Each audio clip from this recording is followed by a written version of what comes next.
நல்ல சாட்சிகளை கேட்டோம். கர்த்தர் இந்த மாதிரி குணப்படுத்தினார், விடுதலை பண்ணார். ரொம்ப சந்தோஷம். அநேக காரியங்கள் நம்மளுடைய ஊழியங்களில் நம்ம இந்த மாதிரி நிறையா பார்க்குறோம். கர்த்தர் குணப்படுத்துவதும் விடுதலை பண்ணுவதும், பிசாசுடைய காரியங்கள்லேருந்து விடுதலை பண்ணக்கூடிய இப்படி அதிசயங்கள், அற்புதங்கள் நடைபெறுகிறது. ஆனால் எல்லாவற்றை காட்டிலும் ஒரு மேலான அதிசயம், ஒரு அற்புதம் என்னவென்றால், நமக்கு கொடுக்கப்படுகிற நித்திய வாழ்வு. அதாவது இப்போ நமக்கு ஒருத்தருக்கு ஆமாம் ஹார்ட்டில் பிரச்சனைன்னு போனார், சரி வெளியே வந்துட்டார். ஆனால் ஒரு நாள் அந்த ஹார்ட் நிற்க தான் போகுது. சரியா? என்னதான் இருந்தாலும் நீங்கள் எந்த விதமான சுகவீனம் பலவீனமாக இருந்தாலும் அந்த பலவீனத்தை கர்த்தர் குணப்படுத்தக்கூடியவராக இருக்கார். சில நேரங்களில் குணப்படுத்தலை. ஆனால் எல்லாமே என்னென்னா தேவனுடைய நாம மகிமைக்காய் செய்யக்கூடிய காரியத்தை பார்க்குறோம். இதில் எல்லாவற்றிலையும் ஒரு சிறந்த மிகப்பெரிய ஒரு அதிசயம், அற்புதம் என்னவென்றால் நம்முடைய நித்திய வாழ்வு. நம்ம வாழ்க்கை இதோடு முடிஞ்சு போகிறதில்ல. நாம் மரணத்திற்கு பின்பு எங்கே இருக்க போயிடும்? ஏன்னா இது ஒரு பெரிய கேள்வி. நிறைய பேர், ஏன்னா நம்மளுடைய எல்லாருடைய இருதயத்திலையும் தேவன் நித்தியத்தை குறித்து போட்டிருக்கிறார். நீங்கள் ஆண்டவராகிய இயேசு கிறிஸ்துவ விசுவாசிக்கிறவங்களாக இருந்தாலும் சரி, விசுவாசியாதவங்களாக இருந்தாலும் எல்லாருடைய இருதயத்திலையும் there is something after this life அப்படிங்கிற ஒரு தாக்கத்தை கர்த்தர் போட்டிருக்கார். வேதவசனம் ரொம்ப தெளிவாக சொல்லி கொடுக்குது, எல்லாருக்கும் நித்தியத்தை உள்ளே போட்டிருக்கிறார்னு. அதே மாதிரி அந்த நித்தியத்தை நான் அடைவதற்கு என்ன செய்ய வேண்டும்? ஏன்னா நிறைய மக்கள் எப்படியாவது அந்த தேவன்கிட்ட போய் சேரணும், அந்த கடவுள் யாருன்னு அறிஞ்சு கொள்ளணும், அவர்கிட்ட போய் செல்லணும் அப்படின்னு சொல்லுவதற்காக உருவானது தான் மதங்கள். எல்லா விதமான மதங்களும் எப்படியாவது அந்த பரிசுத்த தேவனை நான் அடைய வேண்டும் என்று உருவாக்கப்பட்டதான் மதங்கள். ஆனால் கிறிஸ்தவம் இதில் தனிப்பட்டு நிற்பதற்கு காரணம் என்னென்னா, தேவன் மனிதனை தேடி வந்தது தான் கிறிஸ்தவம். தேவன் மனித ரூபத்தில் மனிதனாக வாழ்ந்து மரித்து நமக்காக உயிர் தெழுந்தது தான் இந்த கிறிஸ்தவம். அப்போது நம்ம கிறிஸ்தவர்களாகிய நம்ம வாழுகிற வாழ்க்கை, நம்ம பூமிக்கு அடுத்த வாழ்க்கை இல்லை, பரத்துக்கு அடுத்த வாழ்க்கை. அப்போ நம்ம பரத்துக்கு அடுத்த வாழ்க்கை, ஒரு பரலோக வாழ்க்கை வாழ வேண்டும் என்றால் நாம் தேவனோடு சஞ்சரித்து வாழக்கூடிய ஒரு வாழ்க்கை இருக்க வேண்டும். ஏன்னா நம்ம மரித்து தேவன்கிட்ட போகிறதுங்கிறது ஒன்று, ஆனால் இங்கே பூமியில் இருக்கும்போதே தேவனுடைய பிரசன்னத்தில் தேவனோடு இருக்க முடியும். அதுதான் கிறிஸ்தவத்தில் நம்ம கொடுக்கப்பட்ட மிகப்பெரிய ஒரு வரப்பிரசாதம். இல்லை நீங்கள் என்ன வேணாலும் எடுத்தவங்க, அதாவது இந்த பாவமான இந்த சரீரத்தில் உள்ள நம்ம அந்த பரிசுத்த தேவனை சுமந்து கொண்டு நாம் தேவனுடைய ஆலயமாக இந்த பூமியில் சஞ்சரிக்க முடியும். அதற்கு தான் கர்த்தர் நம்மளை அழைச்சிருக்கிறார். ஏன்னா நம்ம இயேசு கிறிஸ்துவை ஏற்றுக்கொண்டு நான் பரலோகம் போகிறேங்கிறது அது ஒரு கடைசியில் நடக்கக்கூடிய காரியம். ஏன்னா நீங்கள் பரலோகத்துக்கு உங்களை கொண்டு போகிறது மாத்திரம்தான்னா, நீங்கள் ஆண்டவராக இயேசு கிறிஸ்து ஏற்றுக்கொண்டு டப்புன்னு மூச்சை பிடிச்சி கொண்டு போயிடலாம். அதுக்கப்புறம் உங்களுக்கு பூமியில் என்ன வேலை இருக்குது? அப்போ என்னென்னா, உங்களை இந்த பூமியில் அவரோடு இசைந்து வாழ்ந்து அவருக்கென்று காரியங்கள் செய்து நாம் அவருடைய காரியங்களை செய்வதற்காக நமக்கு ஒரு நோக்கத்தை கொடுத்துருக்கிறார். ரோமர் 15வது அதிகாரம் 4வது வசனத்திலையும் சரி, 1 கொரிந்தியர் 10வது அதிகாரம் 11வது வசனத்திலையும் எழுதி வைக்கப்பட்டிருக்கவில்லை என்று பழைய ஏற்பாட்டில் உள்ள காரியங்கள் எல்லாம் நமக்கு ஒரு திருஷ்டாந்தங்களாக, நமக்கு ஒரு முன்மாதிரியாக, நமக்கு ஒரு எக்ஸாம்பிளாக இவையெல்லாம் எழுதி வைக்கப்பட்டிருக்குன்னு சொல்லக்கூடியதான். இன்றைக்கு பழைய ஏற்பாட்டிலேருந்து ஒரு காரியம் நான் உங்களுக்கு சொல்லிக் கொடுக்குறேன். நாம் எப்படி தேவனோடு இருக்க வேண்டும், how to dwell with God என்று சொல்லக்கூடியதா. 2 நாளாகமம் 2 Chronicles chapter 20, 2 நாளாகமம் 20வது அதிகாரம் 6லிருந்து 9 வரை உள்ள வசனங்கள். யாராவது ஒருத்தங்க எடுத்து நல்லா சத்தமாக வாசிங்க. 2 Chronicles chapter 20, 6 to 9, 6வது வசனத்திலிருந்து 9வது வசனம் வரைக்கும் வாசிங்க. எங்கள் பிதாக்களின் தேவனாகிய கர்த்தாவே, நீர் அல்லவோ தேவன்,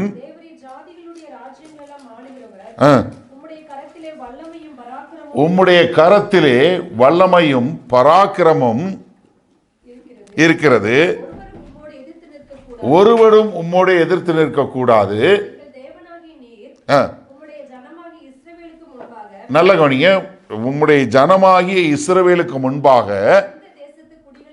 இந்த தேசத்து குடிகளை துரத்திவிட்டு இதை உம்முடைய சிநேகிதனாகிய ஆபிரகாமுடைய சந்ததிக்கு என்றைக்கும் கொடுத்திருக்கிறார். ஓகே.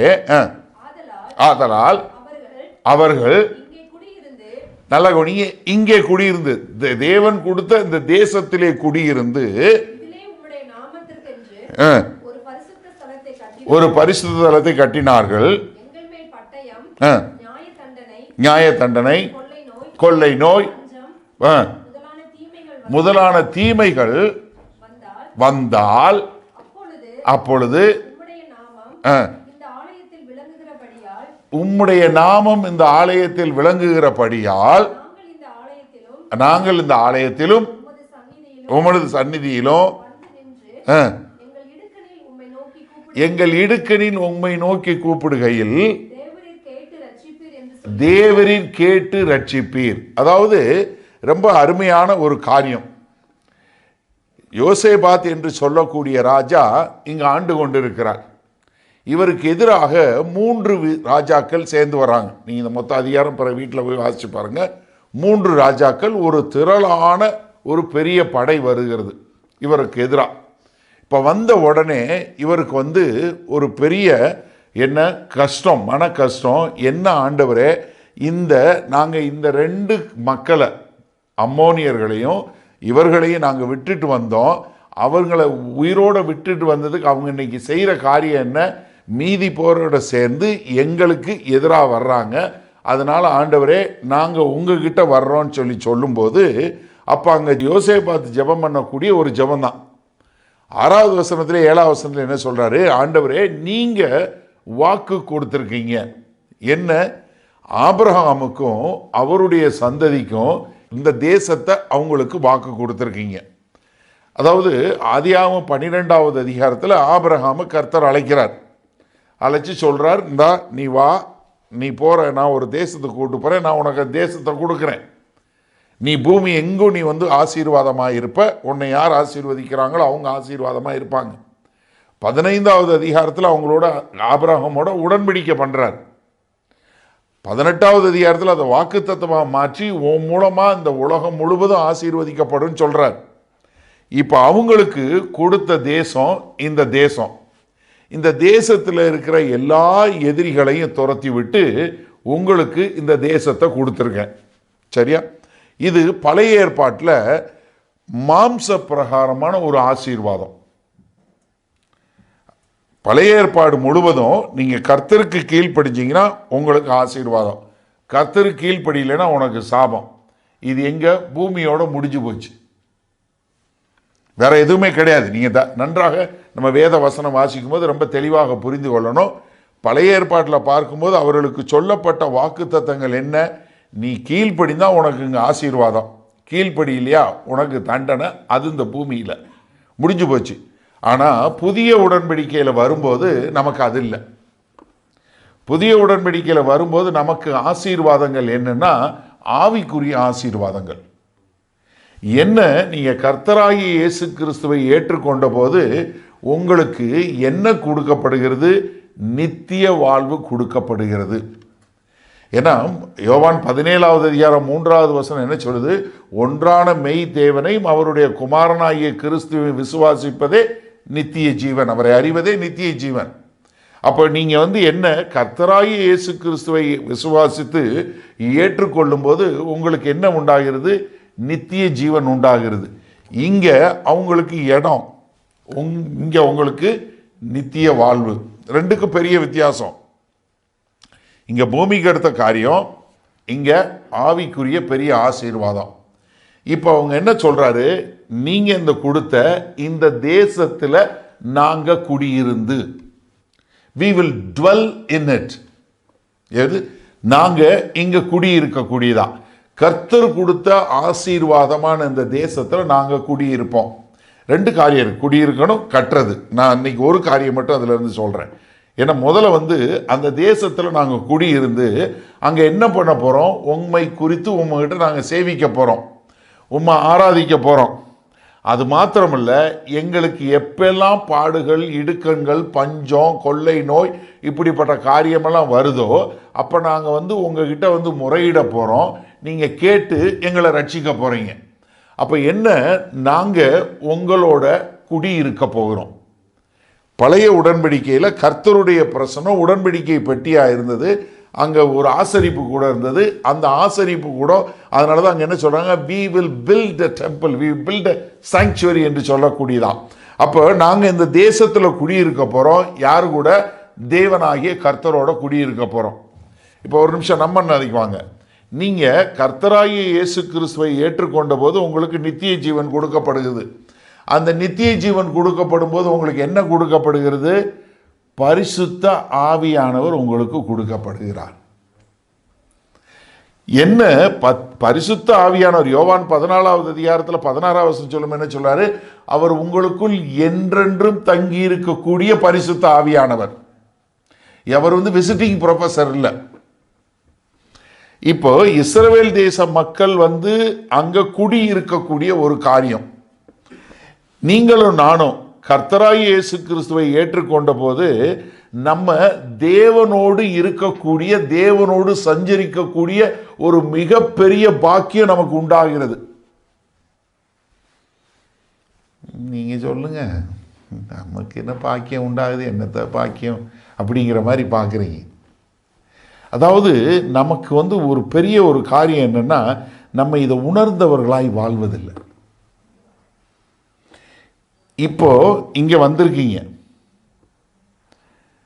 இங்க நீங்க குடியிருக்கல, இங்க நீங்க விசிட் பண்றீங்க. ஆனா அந்த மாதிரி நம்ம தேவன் கூட இருக்கக்கூடாது.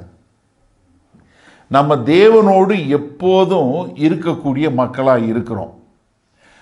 பரிசுத்த ஆவியானவர் உங்களுக்குள்ள வர்றாரு. அந்த பரிசுத்த ஆவியானவர் என்ன பண்றது இல்லைன்னா, சரிப்பா நான் பிறகு போயிட்டு வரேன், கொஞ்ச நேரம் நான் ரெஸ்ட் எடுக்கணும், இல்லை நான் கொஞ்சம் பக்கத்து வீட்டு வரைக்கும் போயிட்டு வரேன் அப்படின்னு சொல்லி உங்களை விட்டு போறதில்லை. ஆவியானவர் என்றைக்கு உங்களோட இருக்கிறாரு. ஆனால் நம்ம என்ன பண்ணிடுறோம்னா, தேவ பிரசன்னத்தை நான் உணரணும்னா நான் வரணும், சர்ச்சுக்கு வரணும், ஒரு 3 பாட்டு பாடணும், இல்லை நான் நவமான பாஷையில் பேசி இது பண்ணாதான் எனக்கு தேவனுடைய பிரசன்னத்தை உணர முடியுது. இன்னைக்கு பாட்டு பாடும்போது அப்படியே பிரசன்னம் வந்துச்சு. இல்லை, எப்பவும் உன் கூட இருக்காரு. குடியிருக்கணும் அவரோட. ஏன்னா dwelling with the Lord is the Christian life. ஏன்னா நம்ம ஆண்டவரோட எப்போதும் இருக்கக்கூடிய மக்களாக இருக்கணுமே ஒழிய ஏதோ ஒரு நேரத்தில் இருக்கிறோம், ஏதோ ஒரு காரியத்தில் இருக்கிறோன்னு இருக்கக்கூடாது. ஏன்னா இப்போ நம்ம எல்லாமே என்ன பண்ணிடுறோம்னா, நம்ம நம்மளுடைய எண்ணங்களில் ஒரு பாக்ஸ் ஐடியா வச்சிடறோம். எனக்கு அந்த சர்ச்சுக்குள்ளே போய் அந்த இடத்துல உட்கார்ந்தாதான் அப்படியே நிம்மதி, அப்போ தான் எனக்கு பிரசன்னம் வருது. ஹலோ, எனக்கு அந்த இடத்துக்கு போகணுங்க, அங்கே போய் அவர் இது பண்ணாதான் எனக்கு அப்படியே பிரசன்னம். போன வாரம் அவங்க பாட்டு பாடினாங்க, அப்படியே பிரசன்னம் வந்துச்சு. ஹலோ, பரிசுத்த ஆவியானவர் கூட நீங்கள் குடி இருக்கிறீங்களா? அவர் உங்களுக்குள்ள இருக்கிறாரு. நாங்க இந்த தேசத்துல கர்த்தர் கொடுத்த வாக்குத்தத்தம், அந்த தேசத்துல நான் குடியிருக்கிறோம்.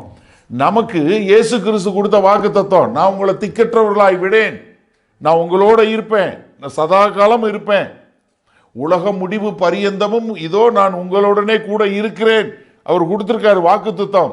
நான் உன்னை விட்டு விலகுவதும் இல்லை, உன்னை கைவிடுவதும் இல்லை, எப்பவும் நான் உங்க கூட இருக்கிறேன், நான் உனக்குள்ள இருக்கிறேன், பரிசுத்த ஆவியா இருக்கிறேன், நீ தான் அந்த தேவனுடைய ஆலயம். இத்தனை வாக்குத்தத்தம் இருக்கு. நம்ம இதெல்லாம் சொல்லுவோம் எப்ப தெரியுமா? ஒரு ட்ரெயினுக்கு போறீங்க, ராத்திரி பயம் வருது, ஆண்டவரே என்னை விட்டு விலகுவதில்லை, என்னை கைவிடுவதில்லை சொல்லியிருக்கீங்க, ஆண்டவரே உங்க பிரச்சனை என் கூட இருக்கு ஆண்டவரே. எப்ப? பயம் வந்த உடனே. அப்ப மட்டும் இயேசு கிறிஸ்து வரணும், அப்ப மட்டும் அவர் பிரசன்னம் இருக்கணும். மீதி நேரம் ஹலோ, சிந்திச்சு பாருங்க ஒரு நிமிஷம். ஏன்னா நம்ம என்னன்னா, அவரோடு சஞ்சரிக்கிறோமா?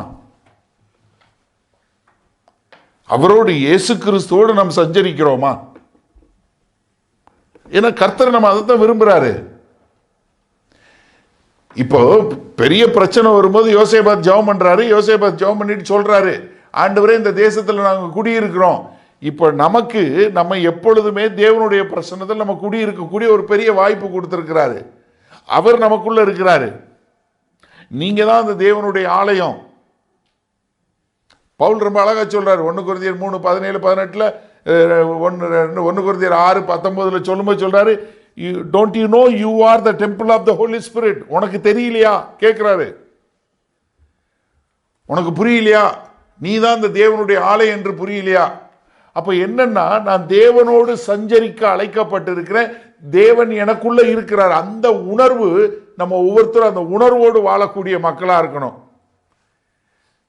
எல்லாம் கேட்கிறோம், கான்செப்டுவலா நல்லா இருக்குது, ஆனா வாழ்க்கையில இருக்கிறோமா, பிராக்டிஸ் பண்றோமா? இயேசு கிறிஸ்து அழகா சொல்றாரு. யோவான் 15வது அதிகாரம் திருப்புங்க. யோவான் 15வது அதிகாரம் 4வது வசனம் பாருங்க. என்னில் நிலைத்திருங்கள். எப்படி? abide in me. என்னில் நிலைத்திருங்கள். அடுத்து வாசிங்க. எப்படி நிலைத்திருக்கணும் சொல்றாரு பாருங்க. கொடியானது திராட்சை செடியில் நிலைத்திராவிட்டால் போல கனி கொடுக்க மாட்டீர்கள். நானே திராட்சை செடி, நீங்கள் கொடிகள். இப்ப எப்படி நிலைச்சிருக்கணும்? அழகா ஒரு இமேஜ் காட்டுறாரு ஆண்டவர். ஒரு உருவ போய் காட்டுறாரு. நான் செடி, நீ கொடி. இப்ப செடியும் கொடி தனித்தனியா பிரிக்க முடியுமா? ரொம்ப அருமையா கர்த்தர் சொல்லி கொடுக்கிறாரு. நான் செடிப்பா, நீ கொடி. எப்படி நிலைச்சிருக்கணும்? கொடியிலுக்கு எங்க இருந்து வரணும்? எல்லாமே செடியிலிருந்து தான் வரணும். அப்ப என்னுடைய இணைப்பு, நான் கர்த்தரோட இருக்கக்கூடிய இணைப்பு எப்படி ஒவ்வொரு மொமெண்ட்டும் இருக்கணும்.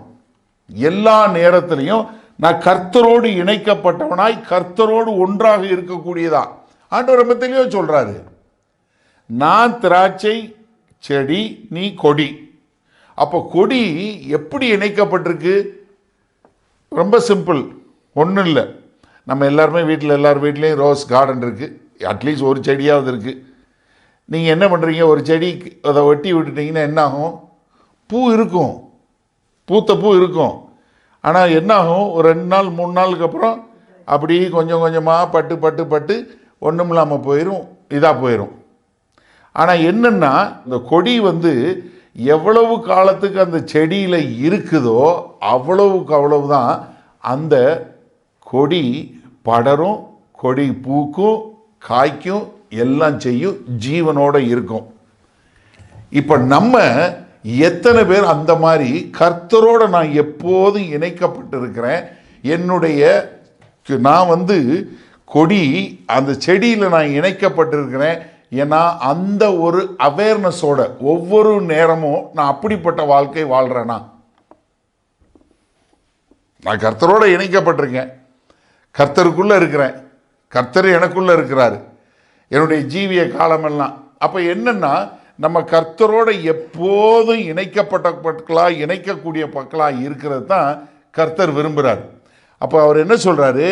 நீ எனக்குள்ளே இருந்தேன்னா நீ கனி கொடுப்ப. இப்போ நம்ம கனி கொடுக்கறதுக்கு நம்ம நிறைய பேர் ட்ரை பண்ணுறோம்.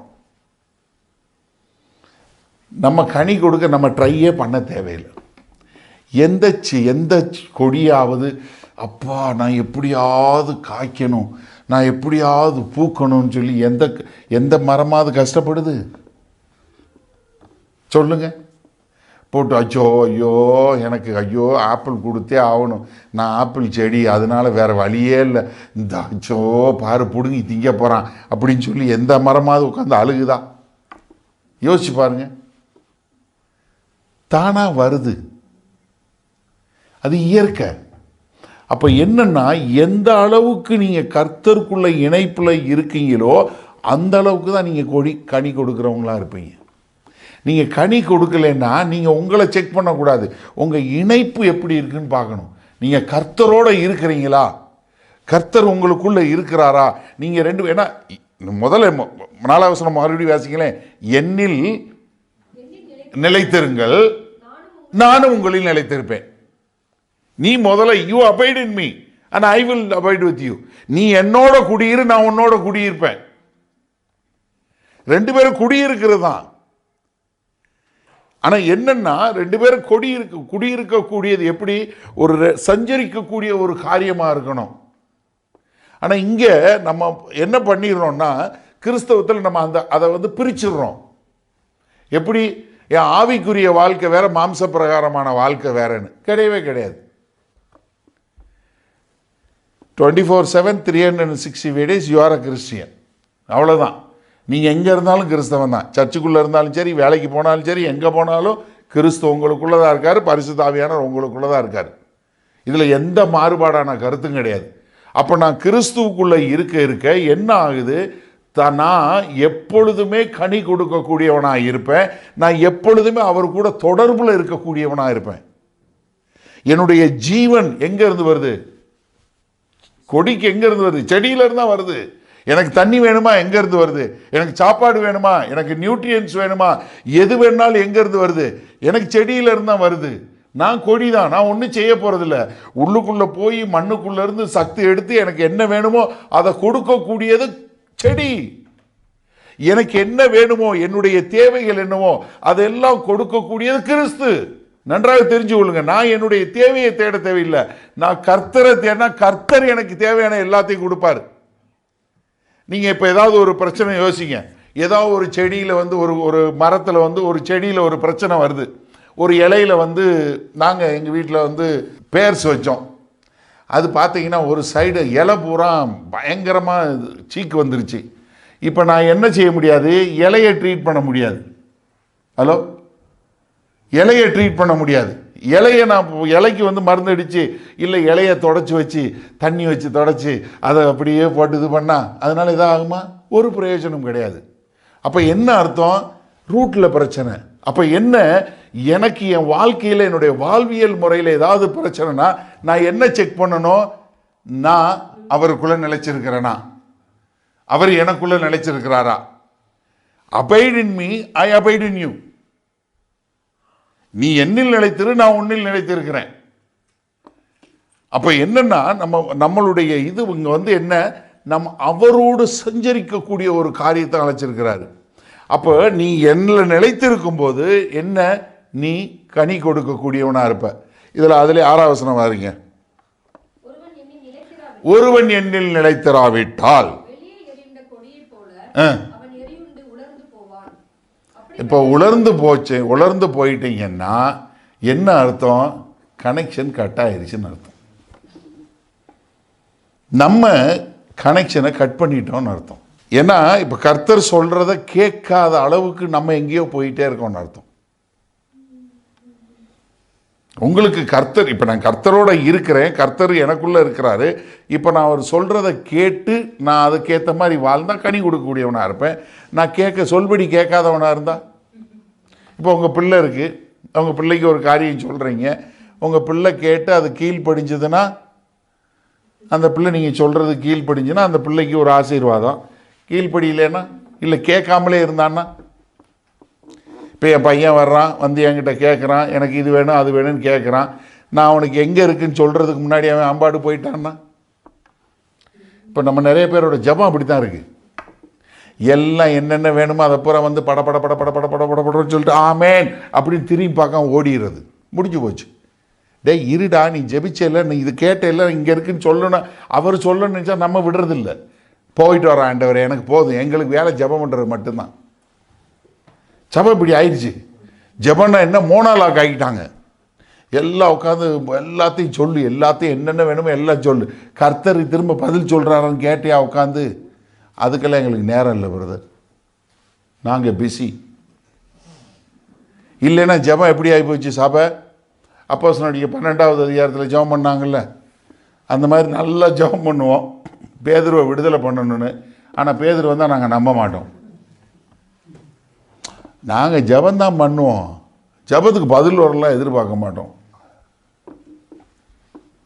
அப்போ அப்போ என்னன்னா, நம்மளை அவரோட சஞ்சரிக்க கர்த்தர் அழைச்சிருக்கிறார். இப்போ இயேசு கிறிஸ்து உங்களோட குடியிருக்கிறாரா? நீங்கள் இயேசு கிறிஸ்துவோடு குடியிருக்கிறீங்களா? இதுதான் உங்களுக்கு கேட்க கேள்வி.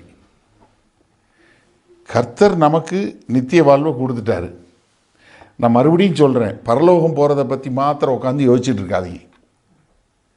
நம்ம சரியான முறையில் கர்த்தரோட வாழ்ந்தீங்கன்னா பரலோக வாழ்க்கை இங்கே வாழ முடியும். அதுதான் உம் சித்தம் பரமண்டலத்திலே செய்யப்படுவது போல அது ஏன் மூலமாக தான் செய்யப்படும். அப்போ என்ன, நான் கர்த்தரோடு சஞ்சரித்து இருக்கணும். I must twelve with him. அப்படி இல்லைன்னா என்ன ஆகும்? கொடி வெட்டி அக்கினியில் போடப்படும். நீங்கள் கொலோசேர் 1வது அதிகாரம் வாங்க. கொலோசேர் 1வது அதிகாரத்தில் 21 தமிழில் கொஞ்சம் ஒரு மாற்றி இருக்கும். தமிழ் பைபிளில் 21 23 வரை வாசிங்க. இங்கிலீஷ் பைபிளுக்கு தமிழ் பைபிளுக்கு ஒரு சின்ன வித்தியாசம் இருக்கும். கொலோசேர் 1வது அதிகாரம் 21வது வசனம். முன்னே அந்நியராயும் இருந்த உங்களையும் நல்ல கவனிங்களேன். முன்னாடி அந்நியராக இருந்தீங்க, தேவனுக்கு தூரமாக இருந்தீங்க. இப்போ என்ன ஆயிட்டாரு? உங்களை குற்றமற்றவர்களாய், பரிசுத்தமுள்ளவர்களாய், மாசற்றவர்களாய் மாற்றி என்ன பண்றாரு? அவருக்கு முன்னாடி உங்களை நிறுத்தும்படியாக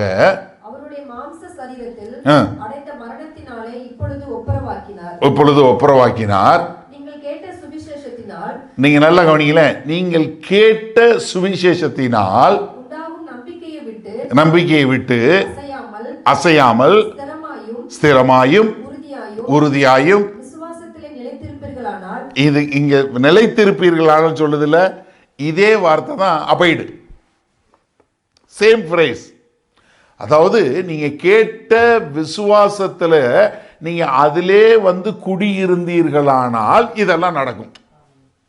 இட்ஸ் அ கண்டிஷன். இது ஒரு ப்ரீ கண்டிஷன் அங்கே எழுதப்பட்டிருக்கிறத நீங்க பார்க்க முடியும். அதாவது நான் சுவிசேஷத்தை கேட்டேன், கர்த்தரை பற்றி அறிந்து கொண்டேன்.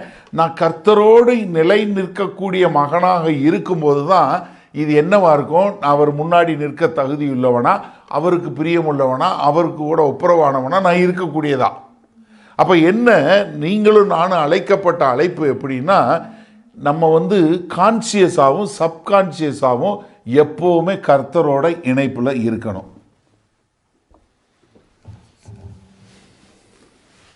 சில நேரங்களில் நீங்கள் பார்த்தீங்கன்னா, நீங்கள் சிங்கில் ஒரே மாதிரி இருந்தீங்கன்னா, அவங்க சொல்லணும்னு வாயை திறந்து சொல்லணும்னு அவசியம் இல்லை. உங்களுக்கு அவங்க கண்ணு காட்டினாலே போதும், இல்லை அவங்க பார்க்கும்போது தெரிஞ்சிடும். இப்போ நீங்கள் உங்கள் வீட்டுக்கு யாராவது ஒருத்தவங்க வந்திருக்காங்க புதுசாக, சரியா? ஒரு விருந்தாளி வந்துட்டாங்க. இப்போ டீ போடணும்னு சொல்கிறாங்க. இந்த ஒய்ஃப் கிச்சனுக்கு போயிட்டு பா அப்படின்னு சொல்லிட்டு ஒரு பார்வை பார்த்தாங்கன்னா, நீங்கள் இருங்க நான் வந்துடுறேன் ஒரு நிமிஷம். அப்போ என்ன, பால் இல்லை, போய் பால் வாங்கிட்டு வந்துடுறேன். சொன்னாங்களா? ஆள் முன்னாடி சொன்னாங்களா பால் இல்லைன்னு? இல்லை. ஆனால் அவங்க கூப்பிட்டு அவங்க மொழியை வச்சதுமே தெரிஞ்சிருச்சா? இதை மாதிரி தான் நம்ம கர்த்தரோடு இருக்கும்போது அவருடைய இருதய சிந்தையும் அவருடைய இருதய தாக்கமும் நமக்கு வரும். இல்லைன்னா இதே சீனை மாற்றுங்க. பால் வாங்கிட்டு வான்னு ஃபோன் பண்ணி சொல்லுவீங்க, வாட்ஸ்அப் போட்டிருப்பீங்க, மறுபடியும் ஃபோன் பண்ணி சொல்லியிருப்பீங்க. ஆனாலும் வீட்டுக்கு வரும்போது என்ன, எப்பா என்ன ஆச்சு, என்ன நான் ஒன்று வாங்கிட்டு வர சொன்னேன், என்ன, ஓ பால் வாங்கிட்டு வர சொன்னியோ, நான் தான் மறந்துடாதுன்னு எத்தனை முறை சொன்னேன், கரெக்டாக ஒரு வேளை தான் சொன்னேன், அதையும் விட்டுட்டு வந்துட்டேன் பார்த்தியா. அப்போ என்ன ஆகுது, சிங்கில் இருக்கும்போதும் சிங்கில் இல்லாத போதும் இல்லை தான் வித்தியாசம். நீங்கள் கர்த்தரோட இருக்கிறது இல்லாத போது ப்ராக்டிக்கலாக நீங்கள் பாருங்கள், ரொம்ப ஈஸியாக தெரிஞ்சிடும். ஒன்று இதில், இன்னொன்று நம்ம எப்பொழுதுமே எங்கே இருந்தாலுமே கர்த்தர் என்ன செய்ய விரும்புகிறார் என்று சொல்லக்கூடியதாக கர்த்தரோட தொடர்பில் இருக்கக்கூடியது. நல்ல உதாரணம் உங்கள் ஃபோனு, சரியா? இப்போ நான் ஹேரோவிலேருந்து இங்கே வரைக்கும் பானட் வரைக்கும் வந்தேன். வழியில் எத்தனை செல்ஃபோன் டவர் இருந்துச்சுன்னு எனக்கு தெரியாது, சரியா? ஆனால் என் மொபைல் ஃபோன் என்னாச்சுன்னா வழியில் எங்கெங்கே டவர் சிக்னல் ஜாஸ்தியாக இருந்துச்சோ அந்தந்த இடத்துக்கு தானாக மாறிடுச்சு. நான் ஃபோனில் பேசிக்கிட்டு வந்தாலும் அது கட் ஆகாமல் அடுத்த டவருக்கு வந்துருச்சு. சிக்னல் குறையும் போது அடுத்த டவர் வந்து அடுத்த டவருக்கு ஆட்டோமேட்டிக்காக கனெக்ட் ஆயிடுச்சு. இப்போ என்னென்னா தொடர்பு துண்டிக்கப்படலை. ஆனால் நான் வேலை செஞ்சுக்கிட்டு தான் இருக்கிறேன். நீங்கள் உங்கள் வேலைக்கு போயிருக்கீங்க, உங்கள் வேலை பார்த்துட்ருக்கீங்க. ஆனால் உள்ளுக்குள்ளே உங்கள் ஆவியில் நீங்கள் எப்போதும் கர்த்தரோட தொடர்பில் இருக்கிறீங்க. அவரோட பிரசன்னத்தில் எப்போதும் இருக்கிறதுனால ஆவியில் உங்களுக்கு கர்த்தரோட ஒரு தொடர்பில் இருக்குது. அப்போ என்ன ஆகுதுன்னா டக்குன்னு ஏதாவது வந்த உடனே நீங்கள் கண்டுபிடிச்சிருவீங்க, இல்லை இது சரியில்லை, இது சரி, இது சரியானது இல்லை அப்படின்னு சொல்லக்கூடியதான். அதுதான் கர்த்தரோட நாம் சஞ்சரிப்பது, நாம் கர்த்தரோட குடியிருப்பது. அப்போ அவரோட இருக்கிறதுக்கு தான் நம்மளை அழைச்சிருக்கிறார். நம்ம என்ன பண்ணிட்டோம்னா இயேசு கிறிஸ்துவே வாருன்னு சொல்லிட்டு அவ்வளோதான், நான் பரலோகம் போக போகிறேன், நீ அவர் அங்கே இருக்கிறார், நான் இங்கே இருக்கிறேன் அப்படின்னு சொல்லக்கூடிய ஒரு வாழ்க்கை நம்ம வாழக்கூடாது. சிலர் என்னென்னா இப்போ ஜெபம் பண்ணும்போதே அப்படியே பயங்கர சத்தமாக ஜெபிப்பாங்க. ஏன்னா அவங்களுக்கு என்ன ஒரு எண்ணம்னா அவர் ரொம்ப தூரத்தில் இருக்கார், அவர் தலைவர் கேட்கணும், அதனால் நல்லா சத்தமாக ஒரு சொல், அப்போ தான் ஏசு கேட்கணும். 2 பசங்க ஜெபம் பண்ணாங்களாம், சரியா? அப்போ அவன் சொல்லும்போது பெரியவன் கிறிஸ்மஸுக்கு என்ன வேணும்னு சொல்லிட்டு ஜெபம் பண்ணிட்டு ஆனால் இப்போ சின்னவன் ஜெபம் பண்ணும்போது ரொம்ப சத்தமாக எனக்கு சைக்கிள், சிவப்பு கலர் சைக்கிள் வேணும் அப்படின்னு சொல்லி ரொம்ப சத்தமாக ஜெபிச்சானா. அப்போ அவன் பெரியவன் கேட்டானா, எதுக்குடா இவ்வளோ சத்தமாக பேசுகிறேன்னு? டேய் பாட்டி கேட்கணும், மேலே இருக்க பாட்டி கேட்கணும்னு. இப்போ நம்ம ஜெபம் யாருக்காக ஜெபிக்கிறோம்? நீங்கள் அவர் கூட சஞ்சரிக்கும்போது உங்களுக்கு என்னென்னா அவருடைய இருதய துடிப்பு தெரிஞ்சிடும், அவருடைய இருதய வாஞ்சை தெரிஞ்சிடும். அப்போ அதுக்கேற்ற மாதிரி நீங்கள் செய்வீங்க. உங்களுடைய இருதய வாஞ்சையும் அவருடைய இருதய வாஞ்சையும் ஒன்றாயிரும். அவருக்கு என்ன செய்யணும்னு தோணுதோ அதை நீங்கள் உணர்ந்து கொள்வீங்க, நீங்கள் புரிஞ்சு கொள்வீங்க. அப்போ என்ன, நான் பரலோக வாழ்க்கை அலையப்பட்டிருக்கேன். இப்போ அழிந்து போகிற ஆத்துமாக்களை பார்க்கும்போதோ இல்லை ஆண்டவரை அறியாதவங்க ஐயோ இவர்கள் பாதாளம் போயிடக்கூடாதேங்கிற பதபதைப்பு எனக்குள்ளே வரும். அவங்கள குறித்த ஒரு அன்பு, அவங்க மேலே உள்ள கரிசனை. ஏன்னா நான் அவங்களுக்கு ஆண்டவரை பற்றி சொல்லலை, நாளைக்கு அவங்க பாதாளத்தில் நின்றுட்டு எனக்கு ஒரு வார்த்தை சொல்லியிருக்கலாமேன்னு சொன்னாங்கன்னா அப்போ என்னுடைய நிலைமை என்ன ஆகும்னு சொல்லி நீங்கள் என்ன பண்ண ஆரம்பிப்பீங்க, மற்றவர்களுக்கு தேவனுடைய அன்பை சொல்லக்கூடியதாய், அந்த தேவன் வந்தார், உங்களுக்காக மரித்தார், அவர் உயிர் தெழுந்தார் என்று சொல்லக்கூடிய ஒரு காரியத்தை நீங்கள் அவங்களுக்கு சொல்லக்கூடிய மக்களை தானாக வருவீங்க. அப்போ கர்த்தரோட நான் இசைந்து வாழ்வதற்கு, அவரை சுமந்து செல்லக்கூடியதாய், அவரை நான் என்னுடைய இருதயத்தில் இந்த மாம்சமான பலவீனமான இந்த பாவமான சரீரத்தில் அந்த பரிசுத்த தேவனை சுமந்து செல்லக்கூடியவனாய் நான் மாறுகிறேன். நீங்கள் மாறுறீங்க. அதுதான் தேவனோடு சஞ்சரிப்பது. அப்போ நான் தேவனோட கூட இருக்கும்போது நான் என்ன பண்ண மாட்டேன், எனக்கு அது கொடுங்க இது கொடுங்க அதை கொடுங்கன்னு கேட்கறத விட்டுட்டு ஆண்டவரே நான் என்ன செய்யணும்னு கேட்பீங்க.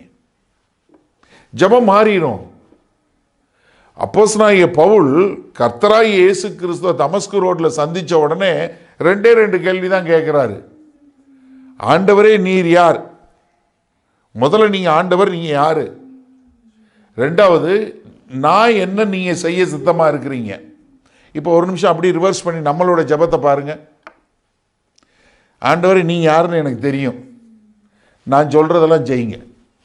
நம்ம ஜெபம் என்னைக்கு நம்ம இப்படி கேட்டிருக்கோம் யோசிச்சு பாருங்க. ஆண்டவரே எங்களை எதற்காக இங்கே தெரிஞ்சிருக்கீங்க, எதற்காக நாங்கள் சபையை அங்கே இருக்கிறோம், எதற்காக நாங்கள் கூடியிருக்கிறோம், எதற்காக என்னுடைய குடும்பம், எதற்காக என் மனைவி, எதற்காக என் கணவன், எதற்காக எனக்கு பிள்ளைகள், எதற்காக எனக்கு இந்த வேலை, எதுக்காக எனக்கு காரு, எதுக்காக எனக்கு வீடு, எதுக்காக இந்த திறமைகள், எதற்காக இந்த தாளந்துகள், இதை கொண்டு நான் எப்படி உங்களுக்காக வாழ முடியும்? தயவுசெய்து புரிஞ்சு கொள்ளுங்க, கர்த்தர் வந்து உங்களுடைய ஆவிக்குரிய வாழ்க்கைக்கு மாத்திரம் இம்பார்ட்டன்ஸ் கொடுக்கல, உங்கள் முழு வாழ்க்கையின் மேலும் கரிசனை உள்ளவர், அக்கறை உள்ளவர். அதில் எந்த விதமான மாறுபாடான கருத்தும் கிடையாது. நம்ம நிறைய பேர் என்ன நினச்சிறாங்க, ஐயோ அது வந்து ஒரு ஆவிக்குரிய வாழ்க்கை, அது இல்லை இல்லை இல்லை. ஆவிக்குரிய மனிதர்கள் இந்த மாம்ச பிரகாரமான வாழ்க்கை வாழுகிறோம். இந்த மாம்சத்தில் உனக்கு என்ன வேணுமோ அதை அவர் கர்த்தர் கொடுப்பார். சொல்லியிருக்காரு மத்தேயு 6வது அதிகாரம் 25வது வசனம் சொல்லும்போது என்ன சொல்கிறாரு, நீ நாளைய குறித்து கவலைப்படாத, நாளைக்கு என்னத்தை உண்போம், என்னத்தை உடுத்துவோம், எங்கே இருப்போம், என்ன சாப்பிடுவோம், இதை குறித்து நீ கவலைப்படாத. இதெல்லாம் உனக்கு வேணும்னு யாரு? உன் பரமபிதாக்கு தெரியும். நீ கேட்பதற்கு முன்னவே அதெல்லாம் கொடுப்பாரு. அப்போ என்ன, நான் என்னுடைய மாம்ச பிரகாரமான தேவைகளை நான் அவருக்கு சொல்கிறதுக்கு முன்னாடியே எனக்கு என்ன வேணும்னு தெரியும். நான் நிறைய முறை சொல்லி கொடுத்துருக்கேன் இந்த காரியத்தை. என் பிள்ளை 4 வயசாக இருக்கும்போது 5 வயசாக இருக்கும்போது ஒரு நாள் வந்து என்கிட்ட வந்து என்ன சொல்லலை, எப்பா எப்படியாவது ரைஸ் வாங்கி எனக்கு சாப்பாடு வச்சிருன்னு கேட்கல, எப்படியாவது கரண்ட் பில் கட்டியிருப்பான்னு சொல்லலை, எப்படியாவது வாடகை கட்டியிருப்பான்னு சொல்லலை, எப்படியாவது வண்டிக்கு பெட்ரோல் போட்டிருப்பான்னு கேட்கல. ஒரு நாள் என் பிள்ளை என்கிட்ட கேட்கவே இல்லை. ஏன்னா என் பிள்ளைக்கு தெரியும் எங்கள் அப்பா பார்த்துக்குருவாருன்னு தெரியும். அப்போ என்னென்னா, நம்மளுடைய வாழ்க்கை என்னவாகுன்னா, நாம் கர்த்தரோடு சஞ்சரிக்கும் போது கர்த்தர் யார் என்கிற ஒரு பெரிய வெளிப்பாடு உண்டாகும். அப்போ கர்த்தர் என்ன செய்ய விரும்புகிறார் என்கிற வெளிப்பாடு உண்டாகும்.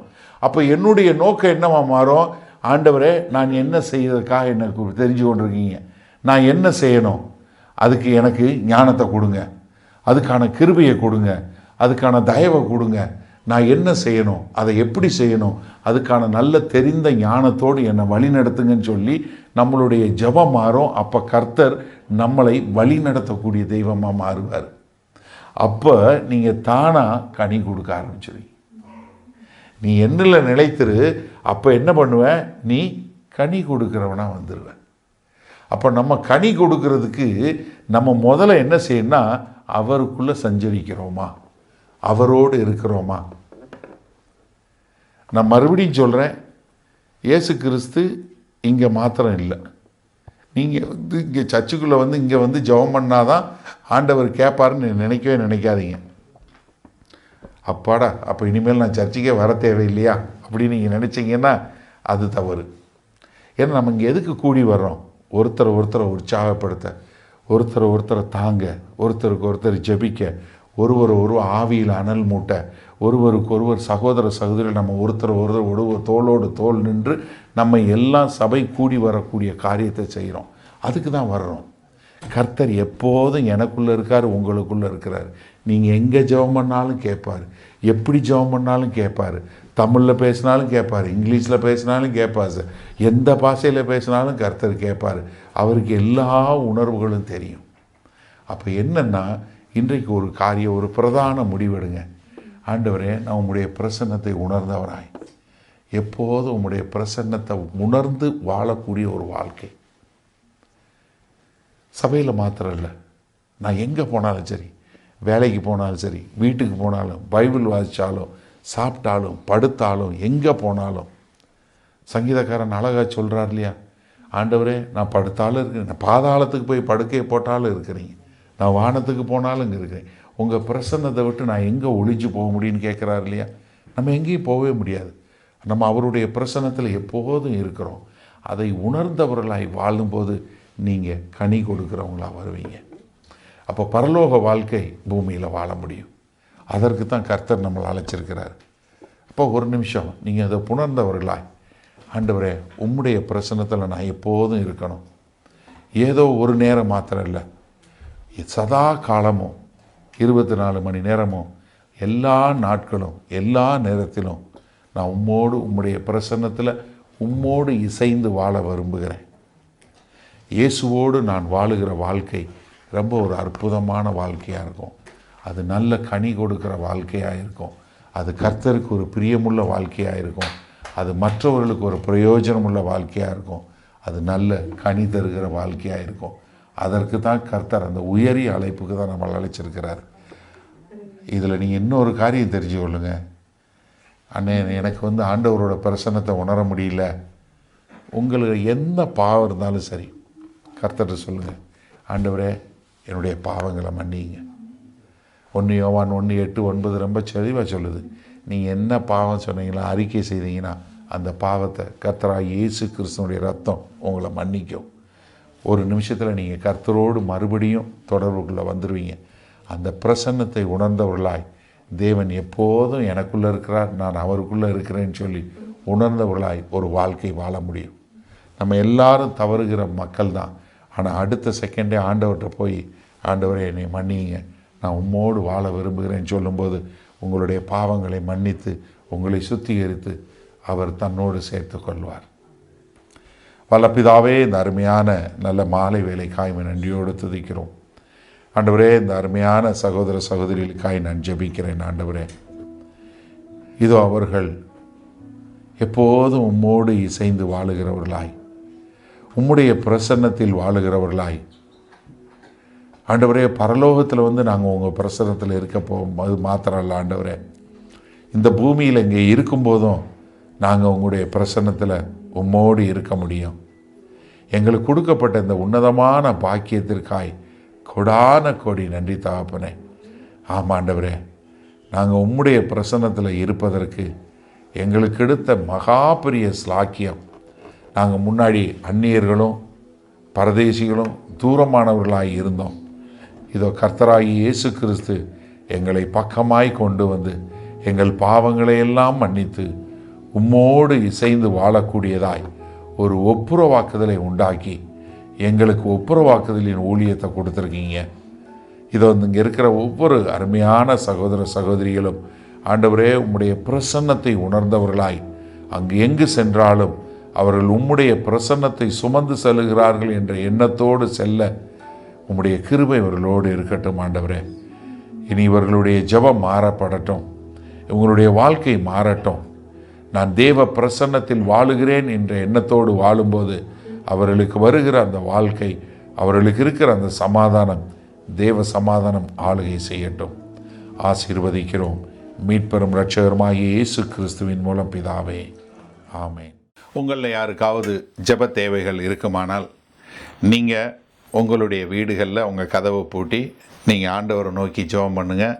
உங்களுடைய எல்லா விதமான பலவீனங்களை குறித்து தெரிந்து வைத்திருக்கிற தேவன், எப்போதும் ஜீவன் உள்ள தேவன், உங்களுடைய ஜெபங்களை கேட்டு உங்களுக்கு பதில் கொடுப்பார். நீங்கள் வேற ஒரு ஆள்கிட்ட போகணும், வேற ஒருத்தவங்கிட்ட போய் ஜெபத்துக்கு போகணும்னு அவசியம் இல்லை. நீங்கள் ஜெபம் பண்ண ஆண்டவராகிய இயேசு கிறிஸ்துவை ஏற்றுக்கொண்ட எல்லாரும் பிதாவாகிய தேவன்கிட்ட ஜெபம் பண்ணால் அந்த ஜெபத்தை கேட்டு பதில் கொடுக்கக்கூடிய அன்புள்ள பரமபிதா தான் நமக்கு இருக்கிறாரு. அதனால் தைரியமாக நீங்கள் ஜெபம் பண்ணுங்கள். அதே சமயத்தில் இன்னொரு காரியமும் நாங்கள் சொல்கிறோம், எங்களுக்காய் ஜெபம் பண்ணுங்கள். ஏன்னா வேத வசனத்தில் அதான் சொல்லியிருக்கு, நீங்கள் எந்த ஊழியக்காரரையும் ஜெபம் பண்ண போங்கன்னு சொல்லலை, ஆனால் ஊழியக்காரருக்காக ஜெபம் பண்ண சொல்லியிருக்கு. நாங்கள் தைரியமாக தேவனுடைய வார்த்தை இன்னும் அதிகமாய் பிரசங்கிக்க எங்களுக்காய் நீங்கள் ஜெபிக்கும்படி கேண்டிக் கொள்கிறேன். ஆமேன்.